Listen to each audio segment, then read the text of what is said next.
want to welcome everyone to today's call. I'm so thrilled to have someone who is really like a mentor and a brother to me. I have worked alongside him in a couple of different endeavors, a couple of different entrepreneurial endeavors, and I just have such tremendous respect for him. He is well known as a speaker, a trainer. He's one of the most, I guess you would say, he's funny and engaging, and I love listening to him. Audiences love listening to him. You're in for such a treat today. His background, he's going to tell you a little bit about his background before he came to know network marketing, but he spent more than half his life in network marketing, the direct selling industry, over 30 years, and he's built huge teams for a couple of different companies, over 500,000 distributors, reached over 60 million in annual team product sales. And he's learned a lot, and he's just one of the best all-around guys, mentors, and coaches that I know. And you're just really going to enjoy his practical approach and his sense of humor. So you're going to enjoy hearing from my dear friend, Pat Hintze. Pat, thanks for joining us today. Hey, Laura, thanks for having me. Greatly appreciated. And I'm looking forward to the chat. All right. So why don't we just start at the start? Tell us, how were you introduced to network marketing as an industry? Yeah, it was really interesting. I think I took the path that most people take. I did what I was told to do. I was supposed to go and find get a good education and then find a good job, the traditional route. And I squeaked my way through college, found a job in Milwaukee, Wisconsin, which is where I still call home, with my beautiful wife, Cindy. And we have 3 daughters now and a couple of grandsons. So that's fun. But anyway, thought I was going to take that route and was going back and forth to work every day in the traditional sense. I used to sell paper to, insurance companies, banks, things like that, copy paper, computer paper and stuff. And listen, at the very beginning, when I got out of school, I was just looking for a way to make ends meet and to try to start a career of some kind, of make some money out of school. So I don't know that I had any great big dreams or anything. I just wanted to get started. What I recognized pretty quickly is going back and forth to work every day was not a lot of fun for me. And it just didn't really fit into what I thought was going to be a little bit more excitement out of school, and instead of the back and forth to the reality of what a job creates for you. I had some success there. Everybody told me I was doing good. I just didn't want to do that the rest of my life. I wasn't sure what it was I wanted to do. I thought maybe I would do something on my own. I've always had a bit of an entrepreneurial streak, a desire to do something for myself, but I was always one of those people that didn't know what the heck that meant and what I would do about it. And so I never really did anything until I saw my dad go to work for a company for 25, 26 years, and he got let go. And it scared me. And I thought, gosh, if they could do that to him, they could do it to me in a heartbeat, back then. And I just sort of said, I need to look for something. I didn't know where to look except to go to a franchise show that was in Milwaukee. And I walked in knowing I couldn't afford a great big yellow M or anything like that, the big hundreds of thousands, even the 1.2 million, I think it was for that one. But I thought maybe I could find something there. And I went in, Laura, and it was a real education. There was booth after booth of all these different things that you could do. One of them was a TCBY yogurt factory type thing. And that was when that was hot back then, without dating myself, which I think I just did. For most of the young people are like, what in the world is that? But I thought maybe that would be cool, but it was $187,000 just to get started. And I had no chance of being able to do that. I always tell the story that I was a little short of capital, about 186 or 85,000 short, somewhere in there. I just, no way. Then I looked at, Pepsi, Coca-Cola vending routes, 35, 40 grand, couldn't do that. Subways, Dairy Queens, things, no chance. Then I looked at even some vending routes for peanuts and candies for a couple $1,000 and thought, I could maybe do that, but I'd probably eat all the profit. So that wasn't going to work. And I actually walked out of that show with my tail between my legs saying, maybe that's not the direction. Maybe I'm just going to have to go back to my regular job and become more important there. And and I did. And, I tried to go back with a better attitude that lasted about a day. And then I was like, crap, what am I going to do? And that as my backdrop, I was obviously open, but nobody necessarily knew that. Like, you wouldn't have seen my dissatisfaction had you seen me, because I was going up the corporate ladder. I was driving nicer cars, living in nicer, getting into a first home, basically. My suits were a little nicer and things. And but I was not satisfied. I wanted something. That's why I tell people, gosh, don't judge anybody by the cover you see, because you don't know what's behind that. And I was looking, nobody knew that until I walked past the guy's desk at a department store here in Milwaukee. And we had only known each other by first name. His name was Mike. And I just sort of knew him from stopping by every week to get a paper order. And one day he talked to me and said, hey, would you be interested in taking a look at something? And that was really our first conversation we've ever had. And I said, yeah, let me take a look. And he had a bad photocopy of what he thought was supposed to happen with some circles on it, with 3 circles and then some 3 other circles underneath each one of those circles. And he tried to draw that out for me. And everybody says, oh, did you see is that when you saw the pyramid thing? And I'm like, no, I saw that as my job. I saw I saw me at the bottom, and then I saw my boss above me, because that's where my boss was. And I actually was one of 3 salespeople in our division. And then we all answered to Jerry, and Jerry was one of 3 managers in the branch in Milwaukee. And that branch was one of 3 branches in Wisconsin. So I'm like, yeah, that's me right there. I'm at the bottom, Ed's at the top. And how do I get there? How do I get to that one right there? And the guy said, I don't know. Mike was like, I have no clue how these work.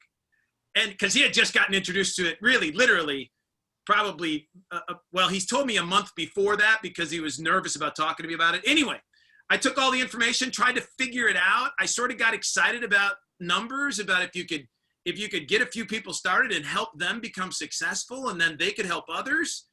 Gosh, it made total sense to me. And everything's designed that way. Our governments are designed that way. Our schools are designed that way. Corporate America is designed that way. So all of the pyramid thing never, ever. Now, I realized shortly after I got involved that everybody else wanted to know if it was a pyramid deal. I'm like, no, it's like your job, or it's like the school, or it's like the bank, or it's like whatever. But interestingly enough, Laura, just to wrap this up, everybody's looking to, in this industry, what I've found over 3 decades now of operating here and having success in it, everybody wants to have all the answers, but before they get started in something. And I always tell them, don't do that. Because the guy who talked to me, I asked him, I said, hey, have you ever gotten, is this real? And he goes, yeah, I think so. And I said, well, have you ever gotten paid, from this? And he goes, no, I've never actually gotten a check. And I said, okay. I said, well, do you know of anybody that's ever gotten a check so I can talk to them? And he goes, nope. No, I don't know. The guy who showed it to me, I don't think he's actually doing it. And I said, well, have you tried the product? Is it any good? And he goes, I haven't tried it. No. And I said, well, do you know of anybody who's ever tried it? And he said, no, I don't know anything really about it. And I said, well, don't worry about it. I'm going to do it anyway. And he looked at me and he goes, really? Well, me too then. Honestly, God, he wasn't even in yet. And so we signed up together, basically. He signed me up. I started signing up. And then I went out and I found some people that might be interested in doing what I was doing. And from there, the career you just mentioned, 500,000 people, probably hundreds of millions of dollars, later, that I've been, cascaded underneath me over the last 30 years. And a remarkable life that has allowed me to be with my daughters and my wife on a full-time basis. I haven't had a job in 27 years, Laura. It's, I'm probably not hireable. It is the most remarkable place to be. And there's all kinds of negative garbage out there that people can listen to if they want to. But I'm telling you from personal experience, there is no better way to bring a product or a service to the end user in business today, period, than what network marketing, multi-level marketing brings to the average, everyday, ordinary person. You sprinkle in a little bit of desire into this, and there is unlimited opportunity for every single person. Now, you still have to make it work. You still have to go after it, to go through a learning curve a little bit and get out of your own way. But man, there is massive opportunity here for the entrepreneur. I think the greatest entrepreneurial endeavor anybody could ever take. And I'd put it up against anything I could have ever done in my life. Meeting the people that I've met, making the money that I've made, certainly. But the relationship I've created is, the multiple relationships I've created over the years is just priceless. So anyway, that's a really long way to get started. And I didn't want to be that long-winded, but anyway, you can't ask an open-ended question like that with me. So let's try to hone it in a little bit. All right, here we go. I love your story. You exemplify that you can't say the wrong thing to the right person. Yes, exactly.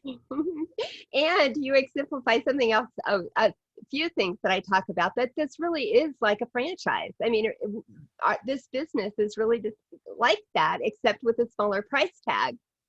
And so many times people that get into the business are bringing their friend in, and it's the blind leading the blind half the time. Yeah. But apparently it worked out for you, so that's good. So listen, I would just add to that, right? That the thing that I tell everybody who comes in, I say, listen, this isn't really about talent, ability, or education. Thank goodness. You don't have to know all that much. What you have to do is have to have an understanding of where you're trying to go, recognize that there are people willing to help you, and then plug into the system. And if you can do that, then your experience is created by the actual event of operating your business, which is sort of unlike the way the world works when you go to school first, then you get a job, right? You're supposed to get educated, then you get a job, and then you go through. Here, part of the education is the actual involvement in the mechanism of building an organization in this industry. So it's and it's a lot of fun. It's a great adventure. I'm glad you said that too, because I think that's another thing that's hard for people to get. We're so used to having to learn it all first and, really feel like we know everything before we get started. And it kind of is like riding a bicycle. It's like you could read about it all day long, but until you get on the bicycle, you're not going to really know what it feels like to ride it. Yeah, I love it. Love it. So share with us what you have learned about the differences between being an employee and building this kind of business. Yeah, well, there's a lot of life lessons in this, right? The one thing I think that would probably jump to the top of the list for me is the difference between earning an income from an employment perspective and creating a residual income. Something that allows you to do something one time and getting paid on it again and again and again. And that I think is the biggest revelation and the biggest benefit, that what happens in the network marketing industry for those who have success, who are willing to stick around long enough for success. If there was a whiteboard in front of me, I probably would do this. Maybe in everybody's mind's eye, they can do this. But on the left-hand side of this chart, there is two elements: an employee and the self-employed. This comes from a great author, Robert Kiyosaki. He talks about it in his book, The Cash Flow Quadrant. And on the left-hand side, he has employee and the self-employed, and that group trades time for money. In other words, they go to work and they get paid. They go to work and they get paid. If they don't go to work, they don't get paid, and that's just the way it is. And people say, well, is there a difference between an employed person and a self-employed person? And it's like, well, in Kiyosaki's world, the idea is that you basically own your job, like an attorney who hangs their own sign, or a doc, or, an accountant, whatever it might be, right? Whatever profession, if you want to do it on your own, it's still dependent on you showing up. Okay. That's the left-hand side of the chart, and it's trading time for money.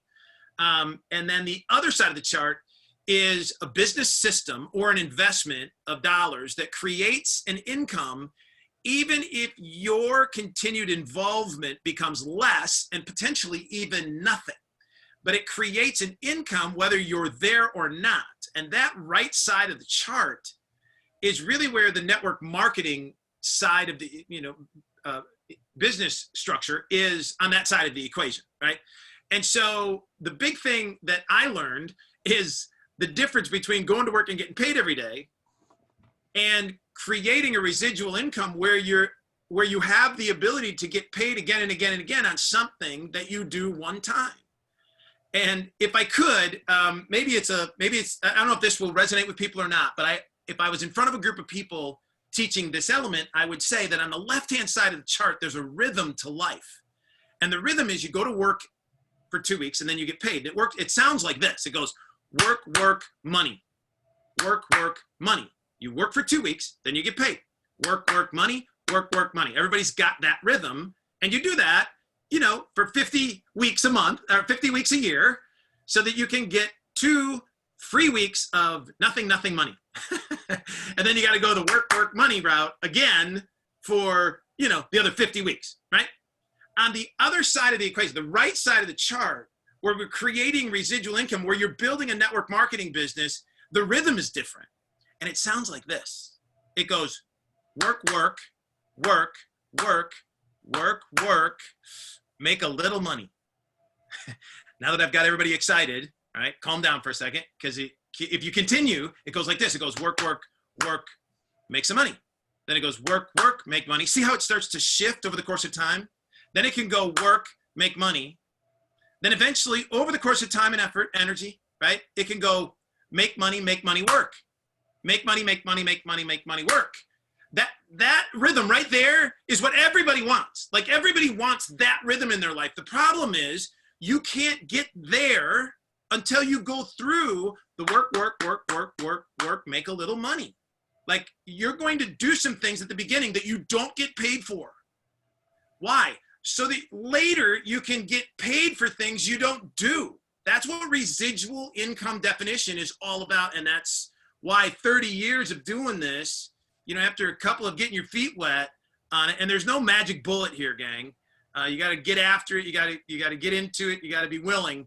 But man, the rewards are incredible. And I've seen it happen for all walks of life. And I know, Janine, you have too, Laura as well. We've collectively spent a lot of time in this industry. It's not about somebody's coming in with uber talent or anything like that. In fact, a lot of times people with the most talent have a tendency not to be willing to work as hard. But if you could create those two together, it'd be incredible. And you can always build up your talent and understanding through that education of doing this business. So anyway, that's the difference. As opposed to going to work and getting paid every couple of weeks, you know, getting that residual income coming in, that's the fun. Love it.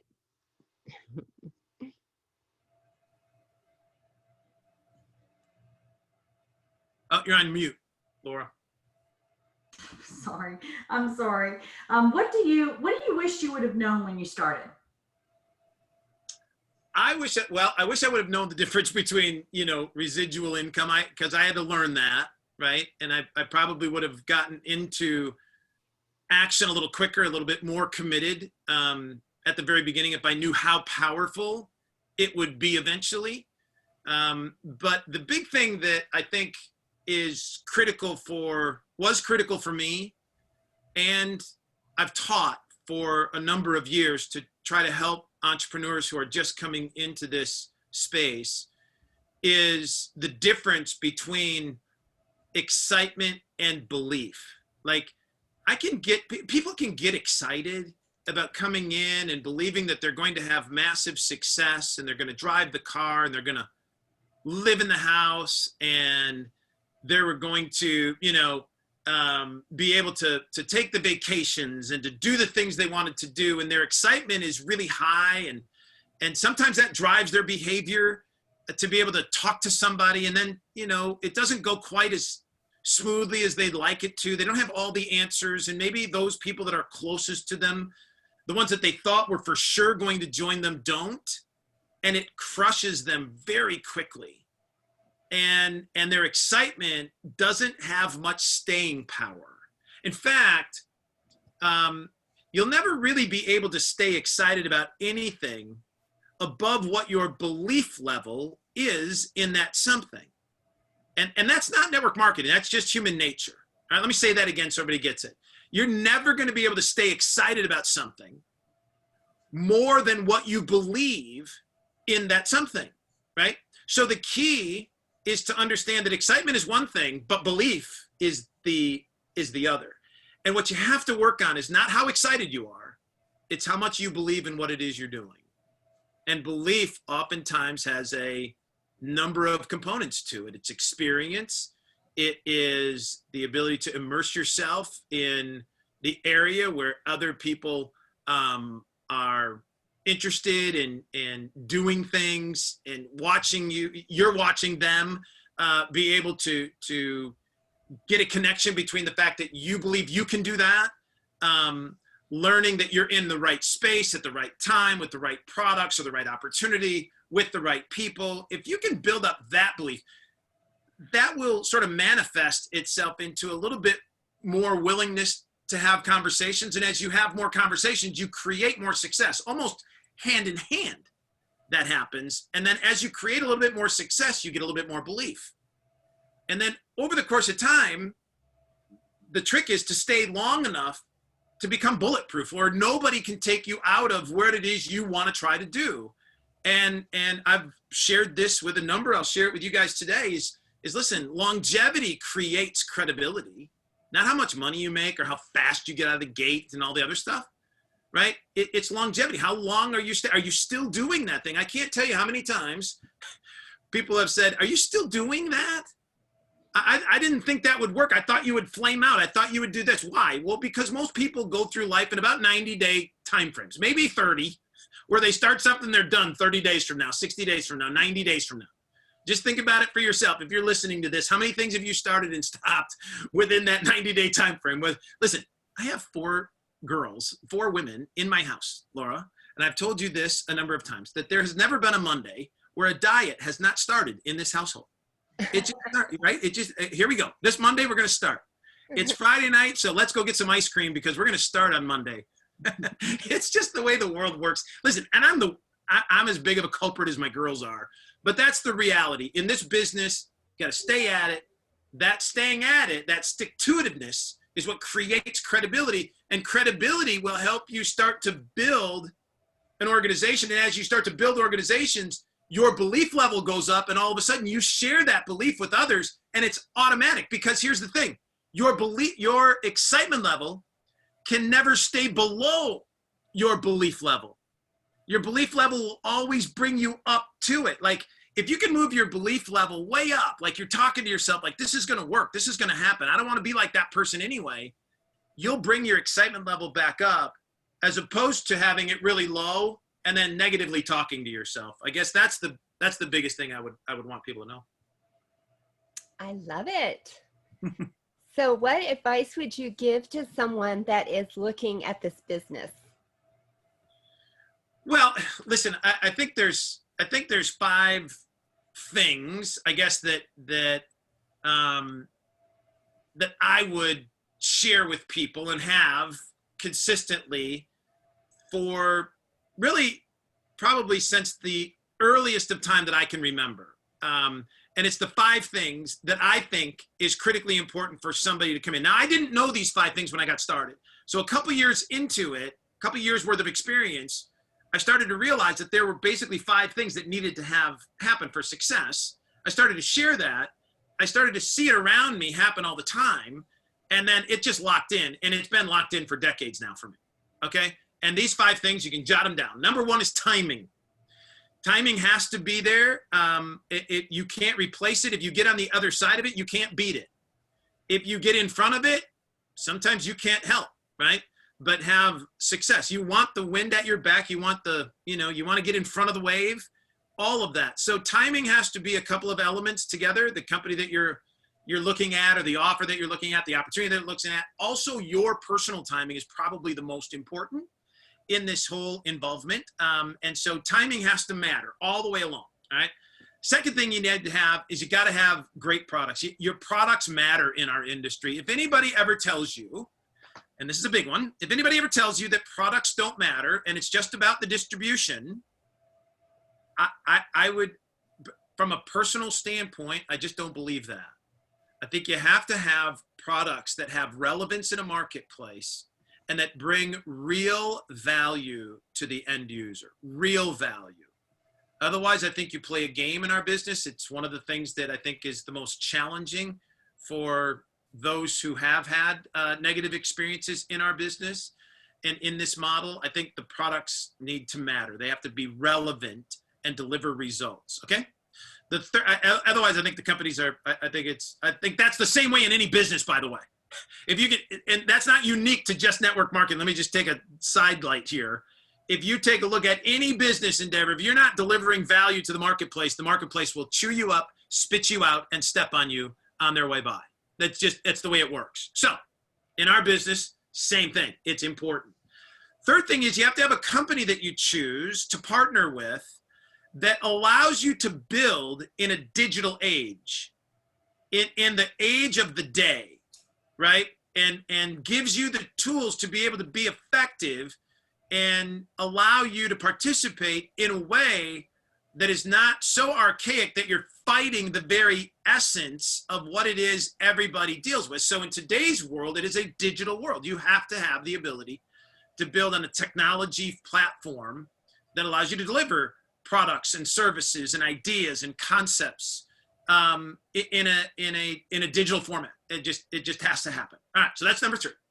The fourth one is you got to get rewarded fairly, balanced, and dynamically for what it is you are asked to do. Okay, so you can't. You have to have an understanding of reward, because behavior rewarded is behavior repeated. And that's the way that you build something massive beyond your own involvement, which allows you to live on the right-hand side of that chart we talked about, creating residual income, right? And having the ability to earn an income while you're not currently, every day involved. You don't have to show up every hour just to get rewarded. You have to have that structure that allows you to reap that reward. And that structure, that compensation area, is a couple of things. It's available for everyone, from the part-timers to the big-timers. It has to have a balancing act that allows for those people that want to create a smaller amount of success, a middle amount of success, and an upper range of success, because many people come into this endeavor for different purposes and different reasons, and the results of which need to have the flexibility for you to be able to participate. In other words, at some point in time, for everyone, I believe that time becomes more important than money. It's just that everybody has a different threshold of where that happens. And so from a compensation structured element of this, it needs to be a fair, balanced reward structure that you can understand and you can participate in to the level you desire. If it's an unlimited big time opportunity that you're looking for, you got to have that available. If it's a part-time, little bit of extra, that needs to also be available. And in our industry, it's important to understand that balance needs to be identified in the reward structure of where you go. And then fifth and final, maybe most important, it probably could be number 1. Whatever it is you do, make sure that it resonates with you. Make sure that it fits for you, that you care about it, that it touches a button somewhere. And it can't be just for the money. The reward structure is great. It won't always be about money. It can be about recognition and belonging and things like that. But something that resonates with you is critically important. I've got a daughter who's just getting out of school, college, and Gracie is like, Dad, how much? And she's asking me, she goes, Dad, if I did this, how much does that pay? Like if I become this, a graphic designer, if I become an art person, if I go do this, what does that pay? And I tell her the range and things like that. And I said, but Gracie, do me a favor. When you're going out there into the real world trying to find that job, I recognize you need to make some money to pay the rent and things like that, and preferably get off of Dad's payroll type of a thing. Do me a favor, look for something that you really want to do, that you could really get excited about and passionate about. The money will follow that. If you try to focus just on chasing the dollar, it becomes very elusive. I've just seen it happen so many times. And one of the greatest benefits that I've had about this industry is I fell in love with it very quickly. The ability to deal with and work with people that had like minds and ideas about positive outlooks of what it is they wanted to try to do. I know this, Laura and Janine, you guys, I think, would say amen to this. For your listeners, if I could go back the last 30 years and just focus in on the relationships that I've created and not the money, the relationships that I've created are absolutely one of the greatest advantages to this type of business that you will ever find. It puts you in, it allows you to grow personally more so than anything that I could ever imagine someone doing to create $1 worth of, worth of currency in their life. It's just that way. This business, in essence, is a personal development program with a compensation plan attached to it. You have to learn you have to learn so many life skills. It has helped me so much, you guys, raising my girls and dealing and dealing with my wife and being a better husband, a better father, a better business person, hopefully a better person all the way along. It's taught me so much of that. And that's why if you can find that fifth thing that resonates with you, that fits for you, then you get all the benefits. You get to make money from it. And I'll leave you with this thought, just final, because I know, again, you guys are like, be quiet, we're almost done. Let me just finish this for you real quick. There's 3 levels of making money, in my opinion. The first one is, the lowest level is to just make it so that you can pay your bills, you can eat, you can sleep with a roof over your head. That's what you want to do. And then the second level is to make enough of it to see if you have some left over where you can put it somewhere to make a difference. That would be awesome. If you can make enough money, take care of yourself, and to make a difference in the world, that would be a pretty cool thing. And that's level 2 of making money. Level 3 is really interesting. Very seldom ever accomplished by many people. It is to be able to make enough money to be able to make a difference, but do it in a place where it's the very thing you want to make a difference in. If you could actually be operating in a place that is resonating with you, that matters to you, in a place where you're actually making a difference in that very thing that allows you to earn enough money to be able to take it and reinvest it into that thing to make a difference, that third level is available here. And I would ask you to fight for it. Go find it. Whatever that means to you, go find that third level of creating an income, because that third level allows you to create an abundance in life that very seldom is ever achieved by most people. And the network marketing industry, no matter what anybody else tells you, in my opinion, is the way for the average, everyday, ordinary person to live an extraordinary life. There's nothing like it. And I'll continue to say that forever. Amen. Absolutely. I know we could practically end there, Pat, but I do want to capture something else before we go. Yeah. What would you say is the most important thing that is the most important factor for achieving financial success in network marketing? I mean, what is the differentiator between someone that maybe is no longer involved and not consider themselves successful, or this wasn't right for them, versus the person that's gone on to achieve success? What would you say that thing is that you notice is the common reason? Yeah, that's what I love about you. You leave the easiest question for last. And this is the easiest one, gang. Consistency. You got to show up. Listen, if you show up in anything in life, I don't care where you're at today and where it is you are, you show up, you'll beat 90% of the people, because 90% of the people won't show up consistently. You got to show up, and consistency matters. The ability to do something again and again and again. Tony Robbins says repetition is the mother of all skill. You'll get better at whatever it is you do. Napoleon Hill says, you become what you think about most often. So the whole idea of this, of becoming better, of having greater success, of having deeper relationships, of making more money, is showing up consistently again and again and again, even when you don't want to. And think about it. Listen, the people that are blessed enough to look great and are in shape and they're just at the top of their game, it's not by accident. It's a commitment. It's a willingness to show up. Anything that you want to have success in, immerse yourself in it, plug into it, and don't show up every once in a while, right? And just try to create a consistency of action that says, I don't have to be perfect.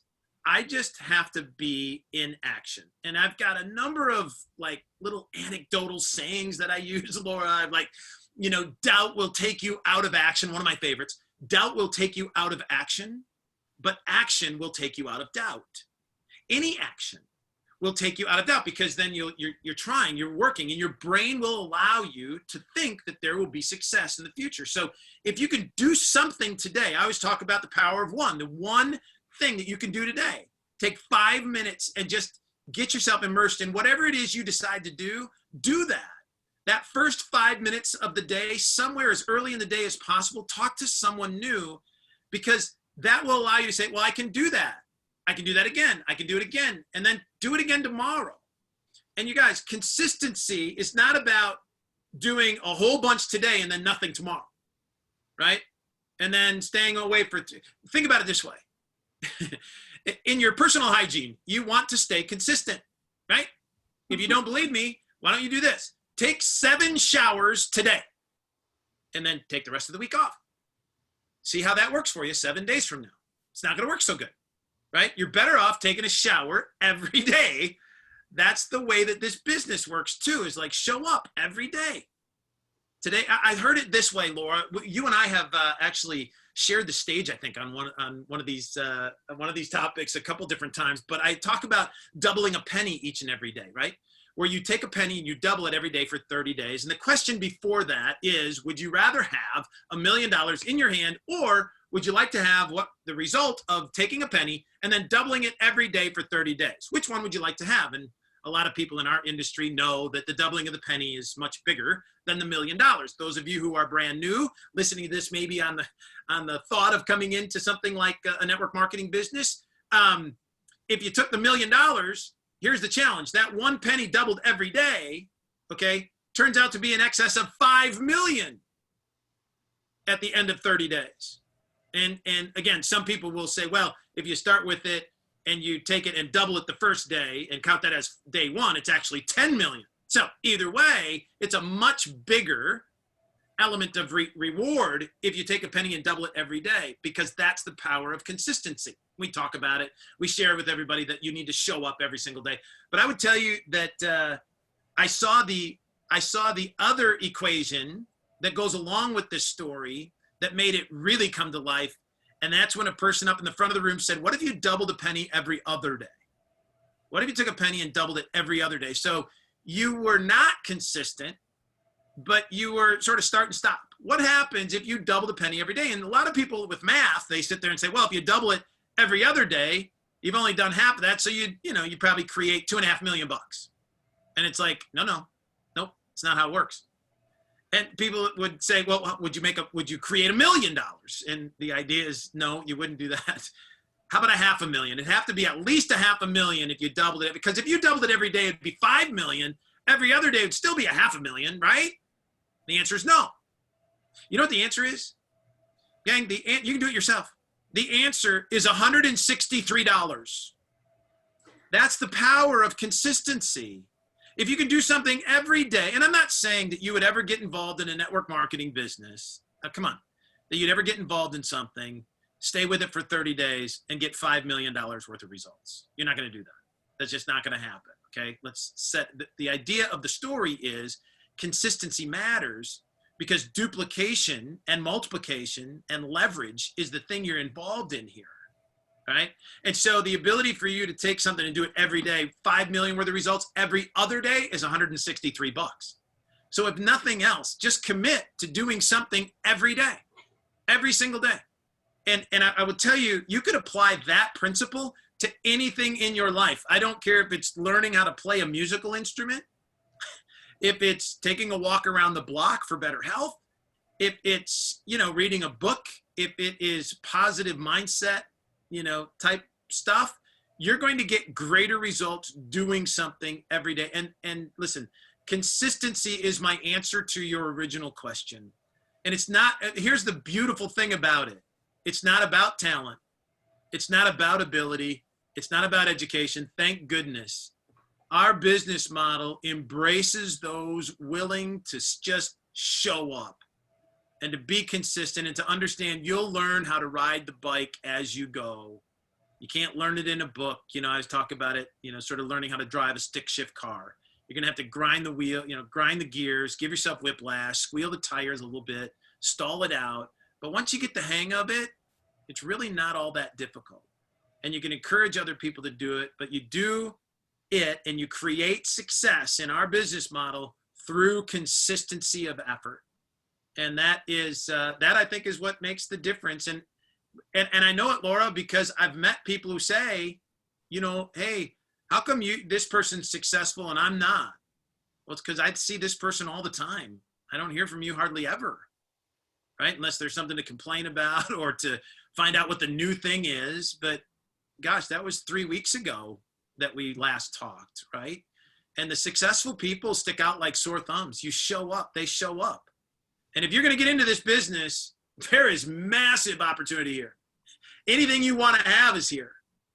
The only thing you need to do to commit to getting it is to show up and to be consistent about it and have some fun and enjoy it. And that's why it goes back to the importance of picking the right place that resonates with you. Because if you really loved it, you'd show up every day, right? That's and the thing that people love is oftentimes the thing they're good at because they get to show up. They like to. Anyway, that's my long-winded one-word answer to your question of what it takes to be successful.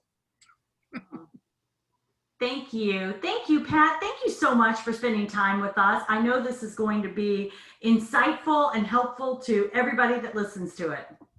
Awesome. Thank you, guys. I appreciate it. And thank you for what you're doing for our industry. I'm just a big believer that positive energy is needed here.